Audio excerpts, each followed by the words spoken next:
তোমরা আজকে আমি নতুন ভিডিও হচ্ছে এখন শুকনো বড়ি পাওয়া যাচ্ছে প্রচুর পরিমাণে। আপনারা চাইলে শুকনো বড়ি দিয়ে তৈরি করতে পারবেন। সে কীভাবে তৈরি করছে আচ্ছা দেখিয়ে দিচ্ছি বন্ধুরা আপনাদেরকে। আমি হাঁড়ি বসিয়ে দিয়েছি, এবার দিয়ে দিচ্ছি আমি সরিষার তেল। যতটুকু আমার বড়ির আচার বানাতে লাগবে ততটুকু আমি তেল দিয়ে দিচ্ছি। এখানে পর্যাপ্ত পরিমাণে সরিষার তেল দিয়ে দিচ্ছি। এবার দিয়ে দিচ্ছি বন্ধু এখানে আমি 5-6টির মতো 6-7টির মতো শুকনো মরিচ দিয়ে দিচ্ছি। মরিচটা একটু হালকা ভেজে নিব বন্ধুরা। এখানে আমি রসুন কোয়া নিয়েছি, 3টি রসুন আমি খালি করে নিয়েছি। দিয়ে দিচ্ছি রসুন কোয়াগুলো, দিয়ে আবার একটু কষিয়ে নেব বন্ধুরা। রসুনটা আর মরিচটা আমি কষিয়ে নিয়েছি। এখানে আমি 1 কেজি মতো বড়ি নিয়েছি, শুকনো বড়ি। এগুলো দিয়ে পরিষ্কার করে নিয়েছি।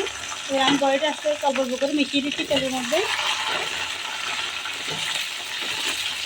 বন্ধুরা সব কটি উপকরণ দিয়ে দিয়েছি, দিয়ে আমি ভালো করে এটা মিশিয়ে নিচ্ছি। ঢাকনা দিয়ে ঢেকে রাখবো কিছুক্ষণের জন্য। স্বাদ মতো লবণ দিয়ে দিচ্ছি, যতটুকু আমার আচারটা তৈরি করতে লাগবে। এখানে আমি তেঁতুলে নিয়েছি, তেঁতুলে অনেকটা পিউরি নিয়ে নিচ্ছি। এখানে পিউরি দিয়ে দিচ্ছি, কারণ আচারটা আমি টক মিষ্টি ঝাল করবো, সেজন্যই তেঁতুলে টক মিষ্টিটা দিয়ে দিচ্ছি। এবার আমি কাঠি দিয়ে আবার ভালো করে মিশিয়ে নিচ্ছি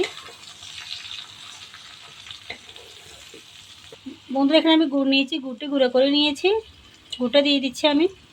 গুড়টা দিলে কালারটা অনেক সুন্দর হয়, খেতে অনেকটা টেস্ট লাগে, সেই জন্য গুড়টা দিয়ে দিচ্ছি। চাইলে আপনার চিনি দিয়ে তৈরি করতে পারবেন, কোনো সমস্যা নেই। আমি ভালো করে আচারটার সাথে মিশিয়ে দিচ্ছি, গুড় আর তেঁতুলের পিউরিটা মিশিয়ে দিচ্ছি ভালো করে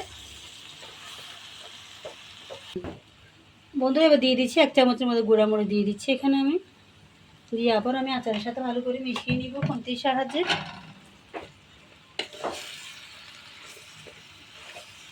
আমি আচারের মশলা 5 ফোড়নটা দিয়ে দিচ্ছি এখানে, আর একটু দিয়ে দিব।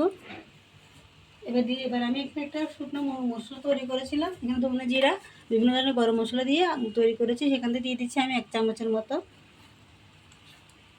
আর দিয়ে দিচ্ছি আমি 2 চামচের মতো ভিনেগার দিয়ে দিচ্ছি, যেটি আমি আচারটা অনেকদিন ধরে রাখবো, সেজন্য যাতে নষ্ট না হয় সেজন্য ভিনেগার দিয়ে দিচ্ছি আমি 2 চামচের মতো। এই সব করে উপকরণ আমি আচারের সাথে ভালো করে মিশিয়ে নিব। মিশিয়ে এটি আমি রান্না করে নিব।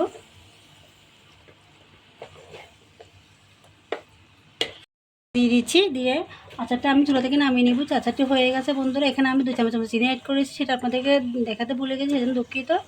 আমার আচারটা রেডি হয়ে গেছে। এবার আমি আপনাদেরকে পরিবেশন দেখিয়ে দিব আচারটা কেমন হয়েছে।